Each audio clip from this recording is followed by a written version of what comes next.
Hi, this is Bob Duchesne. And one of the problems with Bob Duchesne's Wild Maine is that I sometimes learn things about the outdoors that I wish I didn't know. For instance, in a few minutes, I'll be asking Maine's foremost shark expert what the odds are of being killed by a shark. Yeah, cows actually kill more people. you know? I mean, that's why I'm fighting back. I'm eating my share. Yeah, right, exactly. So cows, horses, all those kind of things. Cows kill more people than sharks do. Yeah, I mean, according to some of these stats that are out there. In a couple of weeks, the Discovery Channel is going to air Shark Week. And on July 24th at 8 p.m. on the Discovery Channel, it'll be an episode called Shark Vortex. And the shark expert on that show will be Dr. James Silikowski. He's one of ours, a Maine biology professor at the University of New England in Biddeford. They call him Dr. Shark. Now, we don't know what we'll learn from the Discovery Channel program, but we don't have to wait, because this show beat the Discovery Channel to it. We had Dr. Silikowski on here 2 summers ago. It turns out we've got a lot more sharks than people think out there in the Gulf of Maine. Sharks have been making the news a lot lately. Great white sharks are showing up close to beaches across the world, even down in Massachusetts. So why does Maine seem immune to shark attacks when we do have lots of sharks? Well, stay tuned. You're about to find out. Bob Duchesne's Wild Maine is brought to you by Hammond Lumber, Napa Auto Parts, and EBS. Sharks. We've got them. Don't tell me you're surprised, because we have dolphins, porpoises, whales, seals. All the other ocean critters are out there. Yes, we have sharks. We even have great white sharks. Dr. James Silikowski is the foremost expert in Maine on what's going on out there when it comes to sharks in the salt water. He gets around, but he's usually training the next generation of marine biologists at the University of New England in Biddeford. So, welcome to Bob Duchesne's Wild Maine. Hey, thanks for having me. So, does any TV or radio station ever do an interview with you without throwing in the theme from Jaws? That's become pretty standard fare right now. Yeah. But that's okay. Well, I wonder how many listeners even know there is a shark and fish research lab in the state of Maine. I didn't know it. Yeah, I mean, my research kind of spans all over the place. Here in the Gulf of Maine, we're doing quite a bit of work with poor beagle sharks. But poor beagle shark? Poor beagle, yeah. Okay, I've heard of it, but just barely.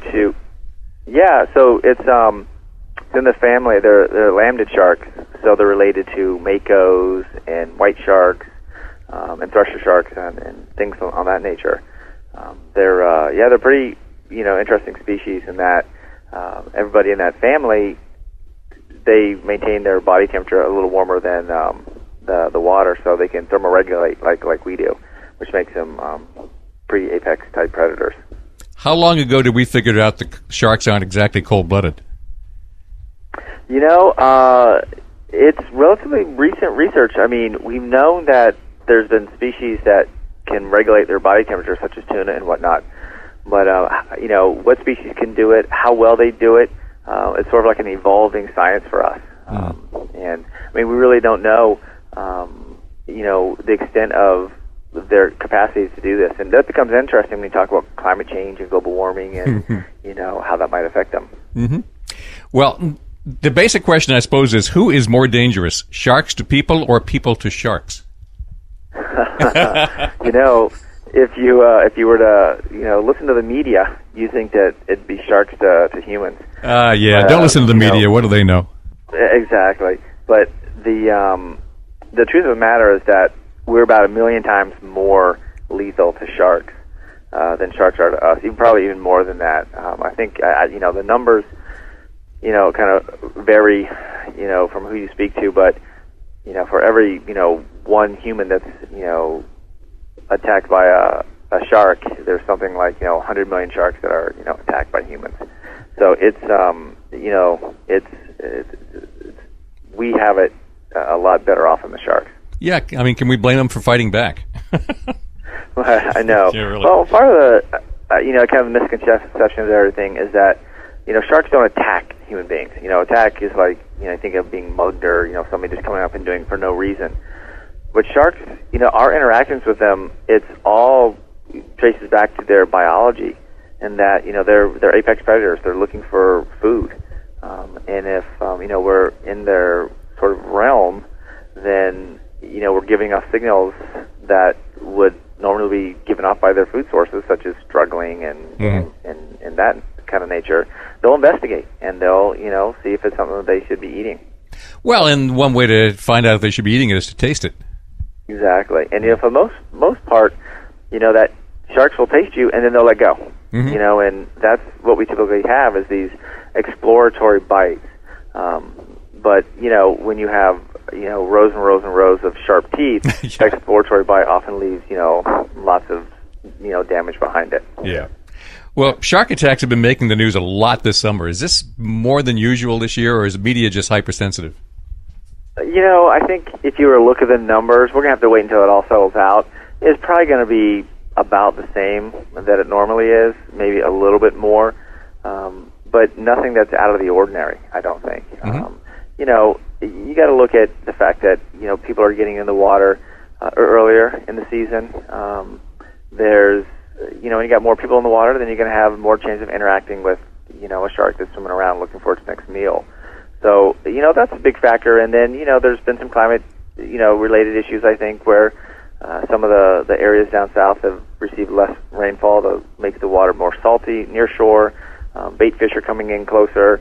And so, normally the sharks are going to come in. So there's a lot of different factors that are kind of going into this. But, it's nothing that is alarming in any sense. Yeah, I mean, the odds of you being eaten by a shark is much less than being hit by lightning. Yeah, I mean, it's funny, they kind of put out all these crazy, what ifs, what do you have a higher chance of, coming in contact with? And lightning is definitely up there, being, attacked by a dog and, all these sorts of different, cows actually kill more people. I mean, that's why I'm fighting back. I'm eating my share.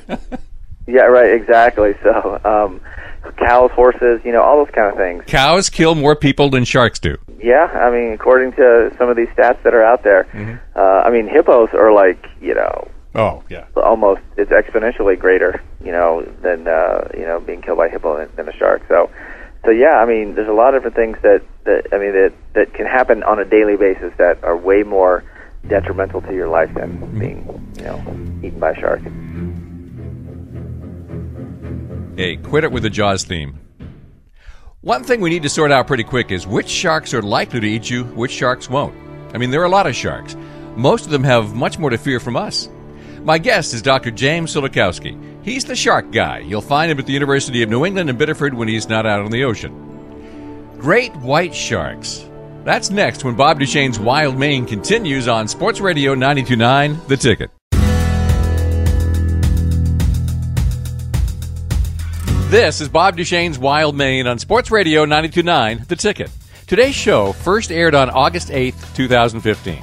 My guest then and now is Dr. James Sulikowski, a marine biologist and professor at the University of New England in Biddeford. The Discovery Channel is about to relaunch Shark Week with several new episodes in the cable network, and Dr. Sulikowski's work in the Gulf of Maine will be the feature on the July 24th episode called Shark Vortex. We do have sharks in Maine, lots of them. The one I see most often is the blue shark. It's a shark that generally stays offshore, and we sometimes see it on the Bar Harbor Whale Watch boat trips. They are blue, sort of indigo, and they look exactly like sharks are supposed to look, long bodies, pointed snouts. The ones I see are usually about 6 to 8 feet long, but they can get up to 12. Blue sharks are actually a favorite sport fish in the Gulf of Maine, and they're usually released when they're caught because, honestly, they don't taste very good. Of course, the color shark that gets the headlines is the white shark. We call them great white sharks. They're the big kahuna of sharks, or do they just have better press agents? Well, they are, if you look at just their size, their mobility, their ability, they're one of those species that can control their body temperatures, which makes them, kind of more adaptable to different environments. They are definitely the sort of the big kahuna. There's a couple that are close behind. Tiger sharks are one of those species, and where we actually are doing a lot of work with them, with some colleagues down in the University of Miami, off the coast of Bahamas. So, we are really interested into all these sort of how these apex predators are, using their environments and how we can better protect and manage them. Well, when we talk about the dangerous sharks out there, because not all sharks are dangerous, what are the species that always make the list of dangerous sharks? And you mentioned great white and tiger, I think. Yep. The usual suspects are white sharks and tiger sharks for sure, and then bull sharks. Those are the ones that are notorious for their interactions with human beings. Bull shark. And so bull sharks. Those are the top three. Bull sharks are of the ones that are most you have the best chance of interacting with. Mm-hmm. Bull sharks are the ones that are probably the ones that you're going to interact with in closer to shore, shallow waters, like the ones down in North Carolina and whatnot. They're kind of sharks that like to hang out in these little crevices, these little dips between the kind of sort of like the coast and a little offshore, just waiting for bait fishes and other things to come by. And so boogie board that's going across, looks like a nice little meal, and that's where you have this bull shark kind of investigating. So. Yeah, those are the top three culprits for sure. The bull shark thing amazes me because, this had to be 25, even 30 years ago. I went snorkeling down at Key Largo. We were out there in the reefs, and as they're telling us to go into the water, they said, and by the way, you might see a bull shark down there. That's George. Don't worry. He's seen tens of thousands of snorkelers. Right, I know. And it's like anything else.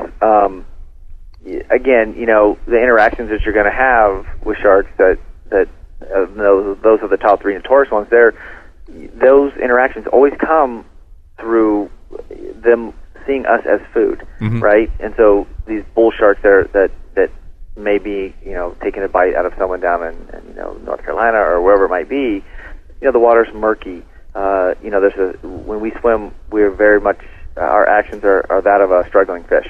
Yeah. And so you toss that in with somebody fishing from the shore someplace down the road. All these things are alerting the shark senses that there's something in the water. So when you do your snorkeling or whatnot, there's nothing in there really to get them excited. Mm-hmm. They're not just going to come up and bite you. They're doing it because you resemble at that time something that they want to eat. Well, that's what I read about every now and then when I ever delve into the subject is most of the attacks were really a mistake by the shark who just mistook the prey in murky water. Right, exactly. And, for a bull shark, they feed a little bit differently in that, they go for it all. Mm-hmm. It's like, competitive eating almost. Once you start, you don't stop, And so they take that bite and then they go again and again and again. That's their nature. It's mm-hmm. that they're that species that is aggressive like that. And so black tip spinners, the ones that do that exploratory bite, they know immediately that it's not what they want, and they just are out of there. Yeah. If they do take an exploratory bite, do they spit out? They do. Pretty much. I mean, it's one of those things where their teeth are so sharp, and are it's like almost like a hot butter knife going through butter. Mm-hmm. That's how quickly and easily their teeth go through our flesh, and so they know immediately. Sharks have a very keen sense of taste, and we are not definitely on their menu. So for those species, so they kind of spit that right back out. I can just picture that poor shark going, ooh, lawyer. Yeah, exactly. Yeah. No good. Let me get out of here. Yeah. Let's get a little scientific. Is the shark a fish? The shark is a fish, okay. Absolutely. It has, one of the key characteristics of a fish is that it's got gills mm-hmm. in order to respire in the water. So all sharks have gills. They need to extract oxygen from the water in order to breathe. So the only real, if you look at what we consider a fish, right, like a cod or salmon or something like that, and a shark, the only real big difference that they have is that a shark has no bones in their body, mm-hmm. And they do not possess this thing called a swim bladder, which allows most fish to sort of hover in place without using any energy. And so those, amongst other kind of little things kind of going on with their morphology, those are sort of the big things. But yeah, they're fish. So somewhere down the road, there was a split in the evolutionary chain, and things like sharks and skates, rays, what else went off into the cartilage area? Yeah, so skates, stingrays, and sharks kind of went off in that direction. You can kind of throw there's like a kind of a cross between a shark and a bony fish. It's a chimera, but for the most part, sharks, skates, and stingrays are all sort of cousins out there swimming around. All cartilaginous, no bones. Their teeth aren't bones. Their backbones aren't bones. They have no bones in their body. You mean their teeth aren't bones? What are they? No. Hardened cartilage? No, they are a hardened cartilage, yeah. So it's interesting. Sharks have, what they do is they form these sort of calcium, almost crystals, that they stack on one another that provides this hardness and these structures such as a skull and their spine and teeth and their scales as well. That kind of gives it this extra sort of protection and makes them strong. If you feel a shark's tooth, you're like, oh my God, it's bone, but it's not. It's actually this fortified cartilage. Well, why does it become razor sharp then? I mean, they don't chisel them down. No, they don't. And so it's like anything else. These teeth, and what's interesting is that sharks develop a whole new row of teeth each month. So every month, they basically get a brand new set of teeth. They just fall out every month. And so they're on a conveyor belt. And imagine that, like anything else, they start out with as cells, and the cells are dividing, and they start to form structures and whatnot. And the DNA of those teeth, as they're being created, formed the structure, and that structure over time developed into be this very sharp, serrated in some cases structure. What's interesting is that all sharks have a different type of teeth structure, and really? For some instances, so some instances, these exploratory bites, and in some cases, if it's a shark that's moved a limb from a human being, yeah. You can actually get an idea of what species it is by the wound or the puncture marks that are left behind. So when you find a shark's tooth on the beach, you can tell what kind of shark they came from? Yeah, wow. Yeah. A lot of them that you find on the beach are fossilized, and you can kind of trace that back to different species. But I mean, in fact, if you look at some of the identification guides, not only do they give you, how do you tell, a poor beagle from a mako, but they also show you the differences in their teeth structures. Hey, we talked about this. No jaws. Dr. James Sulikowski is a marine biologist who spends a lot of time studying sharks. He's at the University of New England in Biddeford. Most sharks look like sharks, but there are some real oddballs out there. Maybe a hammerhead shark is just Mother Nature's way of showing a sense of humor. Shark Shapes, next when Bob Duchesne's Wild Maine returns in a moment on Sports Radio 92.9 The Ticket.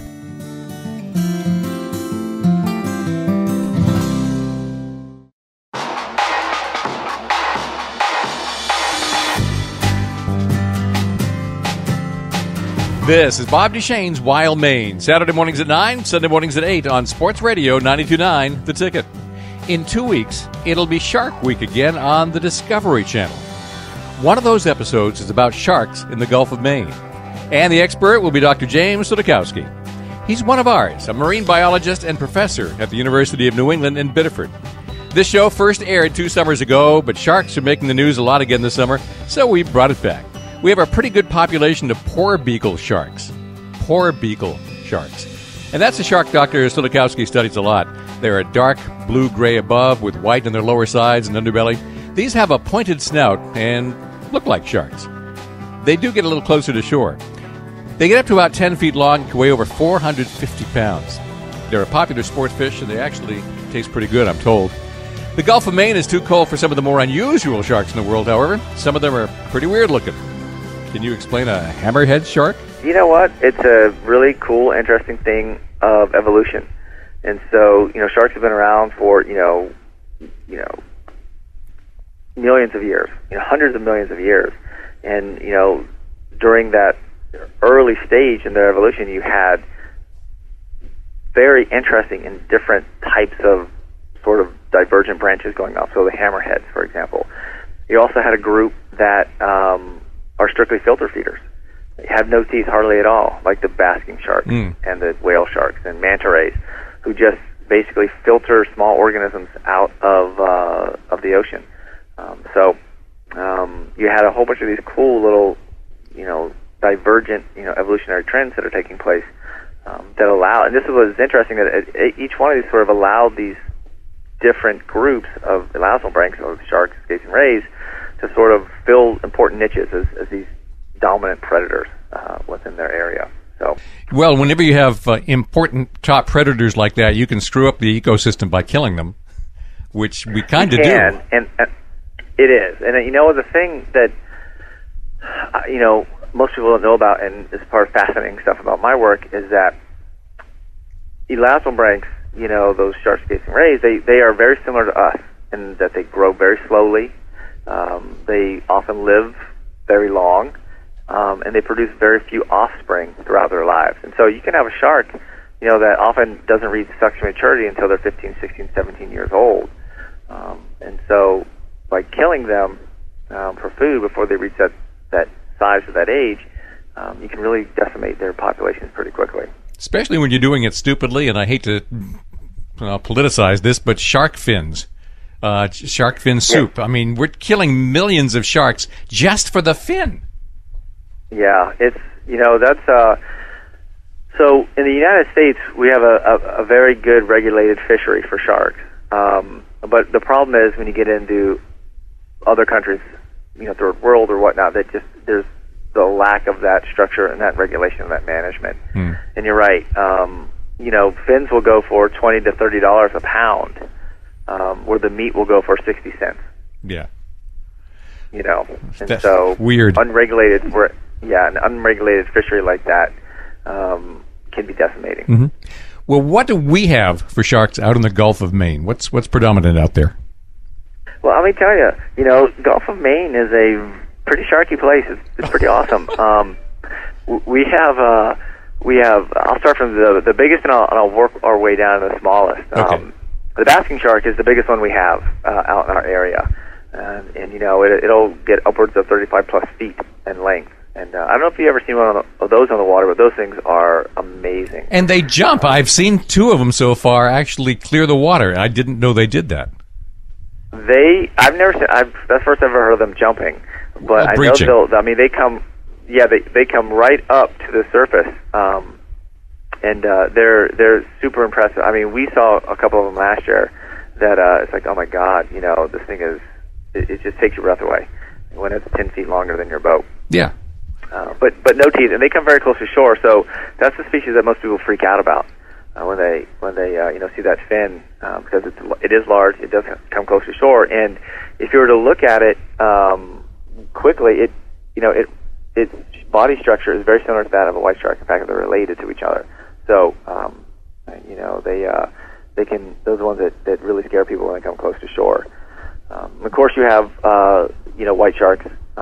They're the next largest species that we have up in our area, and I would suspect that as climate change keeps going, and as their food source continues to increase, that being seals, we'll see more and more of them kind of expanding their range down from the Cape. Because we do have a lot of seals. We do. We have a lot of seals in our area. There's a lot, from the Canadian border too. Up and down our coast, we have quite a few. We have a good abundance of seals. Let's put it that way. Mm-hmm. And then there's the mix of the other kind of group. You have blue sharks that we have in our waters. They're probably one of the most more common species that we'll find that aren't that are, I guess, traditional carnivore eater types. When you think about it. And then you have thresher sharks, porbeagle sharks, makos. Those are all more offshore type species. We do have sand tiger sharks that come close to shore. Mm-hmm. Those are the ones that you often see in the aquarium with the big gnarly teeth, kind of swimming around. And then we have spiny dogfish, which is the smallest shark that we have. A lot of people call them sand sharks. And those are actually pretty good to eat, and they're trying to market them as actually they're fish and chips over in the United Kingdom, and we're trying to market them over here for that kind of stuff. So those are the ones we have. So we have quite a few. Yeah. Do we have more sharks out there than people realize? That's a good question. I think so. I think whenever I say, hey, we got like 9 species of sharks out here, people are like, what? I thought we had, a couple. But there's an abundance of them out there, and that's actually a good thing because it means our ecosystem is pretty healthy. You want to see sharks out there. Yeah. Well, our water is cold. What effect does that have on it?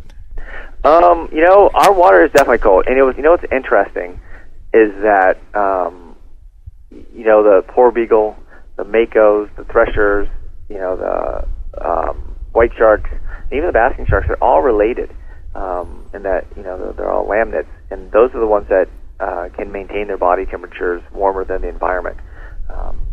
We haven't done enough work on basking sharks or threshers or makos or even poor beagles to understand how well they can do it, but we know they can.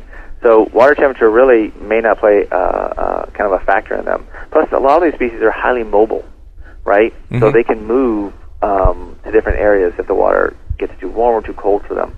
And that's often what we see with a lot of these different species. As when winter comes, they just kind of move out to the Gulf Stream or maybe south of here.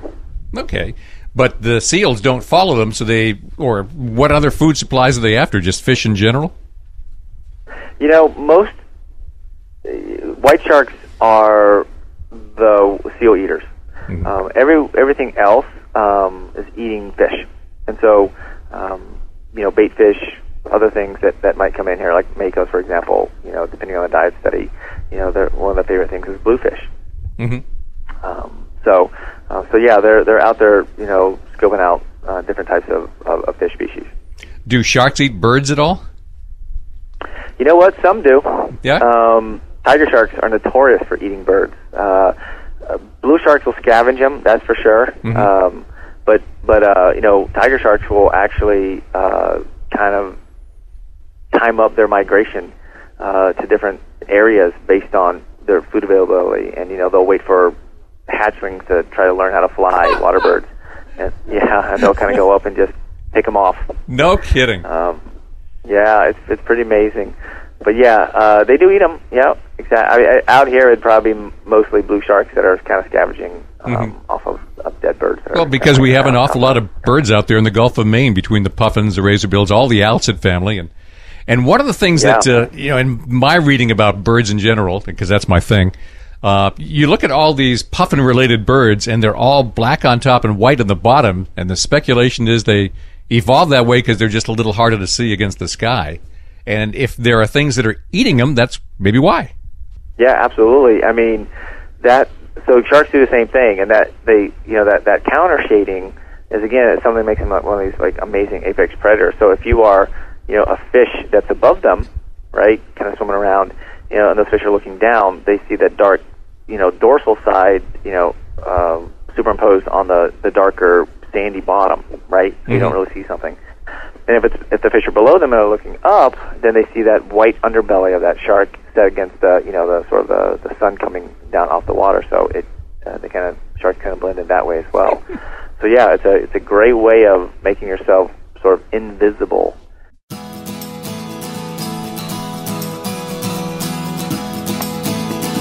My guest is Dr. James Sulikowski, marine biologist and shark expert at the University of New England in Biddeford. I get out into the Gulf of Maine several times a summer, whether it's on a whale watch boat or specifically a trip for birds. There are a lot of birds out there, and I've often wondered if they have any predators while they're just sitting out there in the water. Do seals eat puffins? Well, this is Bob Duchesne's Wild Maine on Sports Radio 92.9 The Ticket. This is Sports Radio 92.9 The Ticket with Bob Duchesne's Wild Maine. Today's show is about sharks. Dr. James Sulikowski of the University of New England is a leading expert on the subject. A few moments ago, I learned that sharks eat mostly fish, but there are a few sharks in the Gulf of Maine that do eat birds. Blue sharks do it. I know that leopard seals in the Antarctic eat penguins, and I believe sea lions in the Pacific eat birds.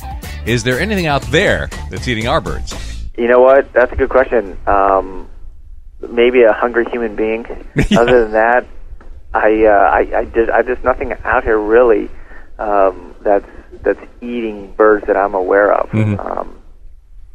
Other than the sharks. Well, good. Then I'm glad we're all getting along. Yeah, exactly. I have seen out there on the ocean water, though, birds going at each other. So who knows? Yeah. Now, I don't remember ever hearing of a shark attack in Maine. Is it because we don't have that many, or is it because it's just too cold for us to go swimming? You know what? I was at the beach, this last week, and let me tell you, it's definitely cold. It's a couple of things. One is that the species that we have up here typically are more offshore. Mm-hmm. And the ones that do come closer to shore want nothing to do with human beings at all. Like the sand tiger shark, we are so far from what they eat that there's not going to. We have no interest to them. Mm-hmm. And the white shark, there might be a stray white shark up here. It's just so few and far between that the interactions are like exponentially just not going to happen. So the species that we have up here typically more offshore, not aggressive, and it's also has a lot to do with the way that our beaches are set up. So when we go out to the beach, if we go out maybe 10 yards or so, like where our heads are under the water, like our sort of the way our geographics work, it gets deep quick. Mm-hmm. Whereas in North Carolina or Florida or Gulf Coast area, Gulf of Mexico, you can really wade out quite a ways, and you're still in chest deep water. I had never thought about that because, now that you bring it up, I have seen that, and it never occurred to me. Yeah, and so that has a lot to do with it. And plus, you have a lot more of those tiger shark, bull shark type species down south. I mean, the real limiting factor to a lot of those species is temperature. Mm-hmm. And so, if climate change continues to go kind of the way it's going, we could expect that maybe even some of those species might make it up into our waters at some point of the year. Well, does anyone in Maine deliberately fish for them, either recreationally or commercially? What are we after?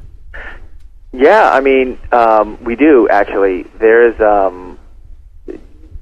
mako, porbeagle, thresher shark. Those are all sort of prized for their meat. It's good. I don't know if you ever had it, but it's very steak-like in its texture. And so you have guys that are going out and with tournaments, to try to land sharks. You get rod and reel guys going out.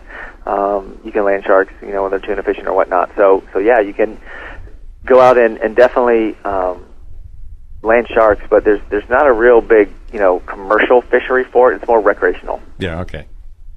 Now, you did some research on the spiny dogfish because there's an awful lot of bycatch that happens with some of the trawlers. So what are we learning?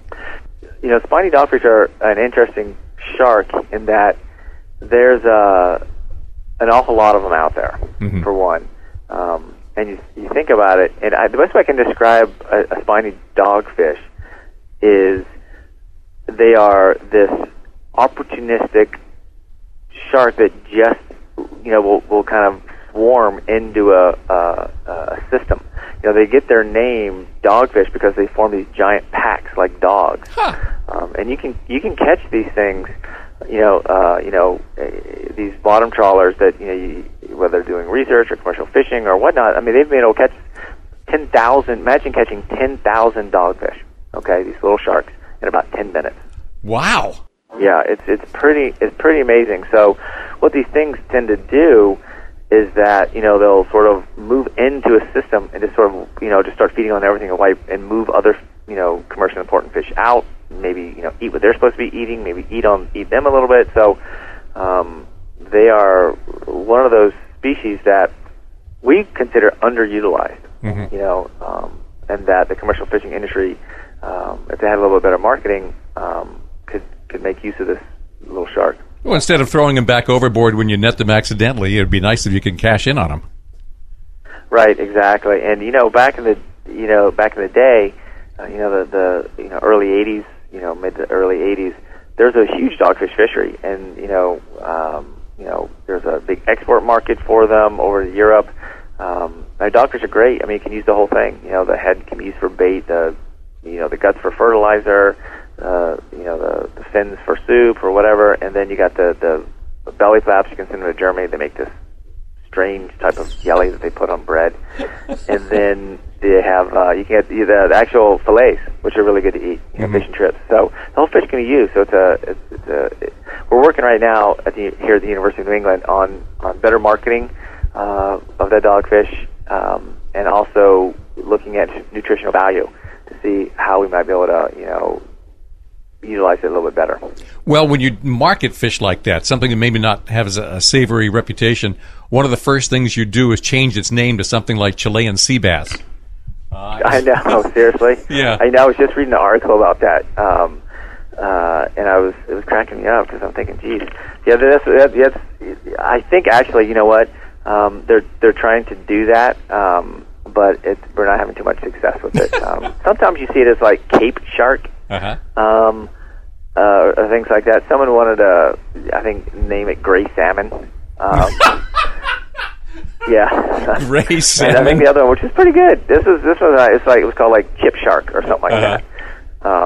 So, it's funny. I think we had some taste tests at one point, and say, hey, what do you think of this? Oh my God, it's delicious. What is it? It's by a dogfish. Oh, I hate it. And it's just, So yeah, fixing that name I think is an important thing. Well, we net a lot of them accidentally with trawlers. When you look at other methods of fishing, like swordfish, which tends to be long line, are we taking some big sharks that way? You do have bycatch in any type of fishery, and so right now one of the things that we do is we look at ways of changing that, developing best handling practices, and what do we know about the fish once they're captured? How can we make them survive a little bit better after that process has taken place? So there are you do accidentally land some species, but there's ways to try to avoid that, and I think we're making some good progress at it, but there's still a long way to go. This is Bob Duchesne's Wild Maine. Dr. James Silikowski is my guest. We're talking sharks today. He's a marine biologist at the University of New England in Biddeford. Shark attacks on humans always seem to get sensationalized in the World Wide Web. Now, we've got sharks. Nobody ever seems to get bitten here. In fact, many of our sharks are pretty cool, and we're learning a lot more about them. We can put trackers on almost everything these days, even butterflies. So what are we doing with sharks?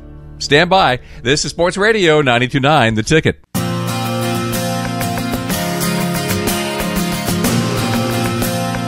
Welcome back to Bob Duchesne's Wild Maine. Sharks. According to the internet, their natural prey is fish, seals, and surfers. Shark attacks have made the news quite a bit this summer, but always somewhere far from here. Sharks in Maine waters are a good thing. It's evidence of a healthy ocean. We're learning a lot more about our sharks, and one of the guys doing it is today's guest, Dr. James Silikowski of the University of New England in Biddeford. So do we track sharks in the Gulf of Maine, and what are we learning? We do. Right. So we've tagged spiny dogfish. We put satellite tags on them and kind of reevaluated their movement patterns. And so, some cool things about the tags we use, these satellite tags, and I don't know how much, most people know about them, but they're great. You put this on a shark or any other fish that can kind of handle it. You get depth data, you get temperature data, you get a geolocation data, so you know where it's kind of at horizontally, so where is it in the water column, where is it moving around to. So you get all this great information, and it collects this data. It takes a data point, depending on what type of tag you use, from anywhere from every 2 to 15 minutes, for a year. Can you imagine collecting and archiving this data? And so this little tag is just attached to a shark swimming around out there, and it's collecting that data point every 15 minutes. And then after a year, there's a little signal in that tag that tells it to pop off. So it releases from the shark. Okay. And it floats to the surface, and it transmits the data to a passing satellite. And that passing satellite transmits it to us, and then we download the data, and we look at it, we model it, and we determine where the shark went, what temperature preferences it had, and what depth preferences it had, and all this kind of good stuff. So, but the catch is those tags are about $4,000 each. Yeah. Do they float to the surface so you can retrieve them again? If you get them back, you can. They call it. You can reuse it, basically. Yeah. You can refurbish it, and you can take the old data off and then sort of blanket and put it back out. Mm-hmm. But the nice thing about the tags, if you don't find it, it's okay, because imagine this thing kind of bobbing in the ocean, and as it's bobbing over those 30 days, it transmits all of its data to passing satellites. No, okay. so we don't have to recapture the shark, and that's one of the most amazing things to these tags. So yeah, we're actually putting them right now on baby porbeagle sharks. We're really interested in baby porbeagle sharks. Well, how far do our sharks wander? Are they staying in the Gulf of Maine, or are they going all over the globe? You know, we are still trying to figure that out. Most of our information right now is so limited on most species of sharks that we just don't know. We just don't know. We don't know where our mako sharks go. We don't know where our thresher sharks go. We don't know really where our blue sharks go. We have ideas that they're major wanderers, but we don't really know when and why they're going places. So those are some major needs that we have right now. I mean, there's but some tags put out on basking sharks. Those things go to South America. It's amazing, and then back. But what we're interested in is the patterns of the babies. So we're really interested in the baby sharks, these sharks that have just been born, and these sharks that are like 1 or 2 years old. And why are they here in the Gulf of Maine? Are they using it because of the water temperatures? Is there fish species here? How long do they stay here? Is it a nursery ground? And if it is, then what can we do to help protect certain areas so that these sharks can avoid being commercially caught and whatnot? Well, if you're putting tags, which cost $4,000 on a baby shark, isn't it possible that another larger shark is going to eat that one? It's completely possible. And that's a risk. And every time you put one of these tags overboard, it's like you do you do some sort of prayer. Yeah. Because, you can put it over and the tag could get eaten by another shark. The shark could be eaten by another shark. The tag can fall off. It can just be a dud. And it's a frustrating part of it. But what we try to do, one of the things that we try to do is that to make this tag, when you put it on that shark, is to make it as little like a lure as possible. Kind of like bobbing and flipping around and whatnot. So we do all these kind of special things to keep it closer to the shark and whatnot. So, we've had some pretty good luck, and so we hope to keep using this stuff to get some better information. Do you and your students actually get into the water and swim with the sharks? We do not swim with the sharks, and I don't know if I will ever do that. That just looks too crazy. Actually, I don't do it. My students do it. So some of the work that we've done down in the Bahamas on tiger sharks, my students have gone in and kind of swam with them. So grad students are expendable anyway. They are, So I just keep a lot of them on hand. So if one goes, I can just put another one in place. No, it's it's an amazing experience. These sharks that come to these cages and these other places where they're used to being around humans or whatnot. I mean, it's an amazing experience to see something that large in its natural environment. Okay, well, if you had an elevator speech to give to the world about how can we coexist better with sharks, what would you tell the world? Well, I'd say that, the ocean is their domain, and that we need to respect it, and, follow all the typical procedures that you would to be safe. And that's the best that you can do. And if you see a shark in its natural environment, I would soak it up and try to enjoy the experience as much as you can, because it's a rare event. If I see that shark in its natural environment while I happen to be swimming, I may not enjoy it. Probably not at the time. But it's like with anything else. You know what? You have to be safe, take precautions, and know that that's their domain, and that's the best you can do sometimes. Well, I read that if you pee in the water, that can attract a shark. But frankly, if I saw a shark with me, I don't think I could stop myself. Yeah, I think that'd be the natural reaction. Just lose control of everything. That's a new one on me. I don't think RP is gonna attract a shark to us. But what will is if you got a shiny type of a bracelet or swimsuit. If you are kind of flailing and clicking around, if you're swimming by somebody who's fishing and he's got bait in the water. Those things are not good. Those are keys and cues that sharks are looking for. Other things, is dawn and dusk.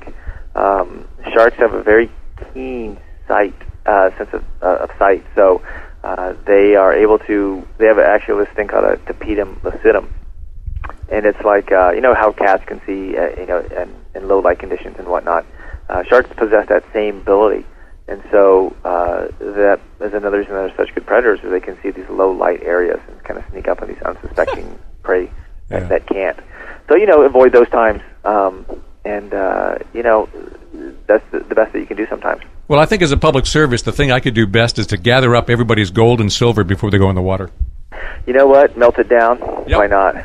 And I like that. I think I should. Maybe we could work on that together. That could fund your next grant. There you go. I like that. That's Dr. James Silikowski, marine biologist at the University of New England in Biddeford. He'll be on the Discovery Channel at 8 p.m. on July 24th as part of Shark Week. Remember, before you swim in the ocean, send all your wearable gold and silver jewelry to me so that you don't attract a shark.